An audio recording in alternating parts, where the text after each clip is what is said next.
So do people recognize you without the giant tattoo and the mohawk? You know what's funny is I didn't think people would, but they do still. You know, we were, even last year, Shola and I were at Comic-Con in San Diego, and we like bumped into some guys, and we're like, oh, sorry. What the heck? Like, whoa, you guys are. So yeah, even without the back tattoo and the mohawk, I guess. I don't know, maybe it's my nose. People just recognize the nose or something. So, how has it been from like season 1 to season 2? Like, just day-to-day life? Like, do people recognize you from the show other than? Yeah.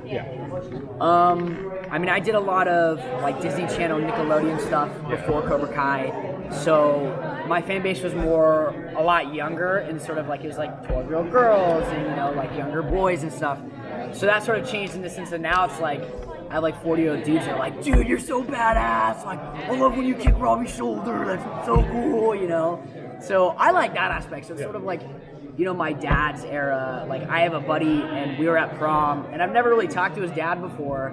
And his dad comes up to me and he's like, dude, like, all the guys at the fire station, like, we freaking love you, dude. You're so freaking badass. And I was like, oh, thanks, Mr. Pacheco. Like, you're cool too, So it's really cool, just like, feels like it's to talk to more people in a sense.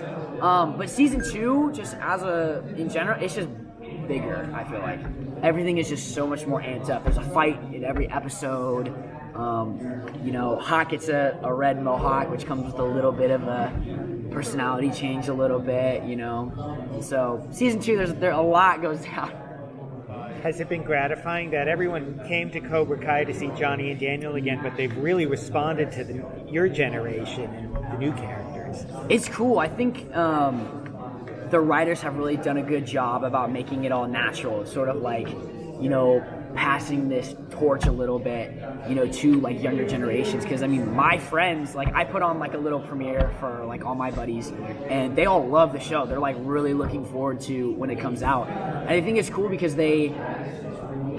it's a show that is also about like this old rivalry, but it's also about these kids who are kind of like being influenced by these two guys and their ideologies, It's very, very cool to be a part of this younger generation, even just a part of this, this world that is like the Karate Kid, It's weird because I grew up watching it as a kid, and now I'm sort of in it, so it's just weird.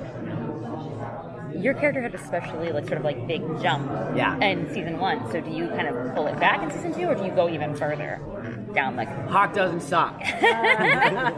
There is no stopping Hawk. I mean, you can punch him, but he won't stay down for long. No, I mean Hawk, I feel like has this mentality of, it's almost like he was trapped in Eli for a long time. I mean, the kid never spoke. He was just bullied all the time. And I think now that he's Hawk, it's sort of just like unleashing everything. It's like built up aggression almost. And I mean, you can punch everybody, but sooner or later you might get punched back. So I think there's some tension in that aspect, but I think kind of likes it, I mean, there's a lot more fighting this season, a lot more cool stunts. As for Hawk, getting pulled back, I don't think that ever will really happen, but is it a poignant theme that a kid, someone who was bullied can easily become somewhat of a bully themselves if they're not careful? I think that's haha, you're smart. That's a good, I think that theme is definitely alluded to at the end of season 1, just how you kind of see, Miguel go all out on Robbie's injury, and Hawk sort of loses it and kicks him in the shoulder and like almost dislocates it or whatever, I think that it's harder for those kids because they have so much aggression from being bullied, and so it's almost like they want payback. Like, who would want vengeance on that? I mean, in season 1, the bullies are just assholes, like they're just not cool. Which is funny because Joe and Bo, who played, the two main bullies, they're like the nicest guys ever. But that always happens. Like, the super mean people are always like super cool in real life, But are the nice people super mean? Oh yeah. Sholo, it seemed like an act. Yeah, dude, that kid sucks, man. He punches me in the face. No, he actually did punch me in the face, but no, yeah. I mean, I kind of forgot the question at this point. We would have so many tangents, but. So how, did you do any martial arts training before getting the show?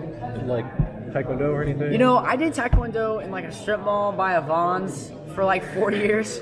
I became a purple belt. I like semi know how to use a bow staff. I don't remember any of it though. I did grappling for a little bit that I used actually a lot because I would wrestle my brother on a daily basis. So we would like practice and just like trying to hurt each other.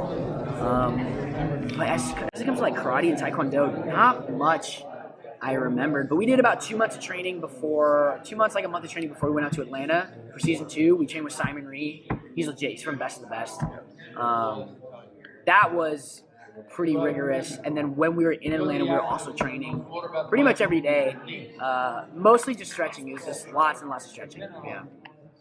And then, who do you think is the scariest person on set? Scariest? Oof. I mean, Billy or Marty, really. Really? I mean, man, they really know what they're doing. Like, Billy's a legit karate master. Like, that dude, we were in the tournament for season 1, and he was just explaining to us, like, yeah, like, I continue karate, and it kind of sucked because everybody was out for me. They wanted to beat me up because I was, you know, everybody wants to beat up Johnny Lawrence, you know? And so, you know, I kind of had to, like, I wasn't going to let them beat me up. So he was like, yeah, I do like this one move, boom, and like does this spinning bottom fist and like stops his fist like right here. And I was just like, he's like, yeah, you know, and he's just like so sweet about it, you know, and it's like, wow, like if you got mad, like you could really do some damage, you know. But he's like the nicest guy in the world, you know what I mean? I mean, same with Marty. Like Marty can just snap into that crease, just like the lower register, and like kind of just lowers his eyebrows, you know. But he's like the coolest guy ever. Like I love hanging out with him on set.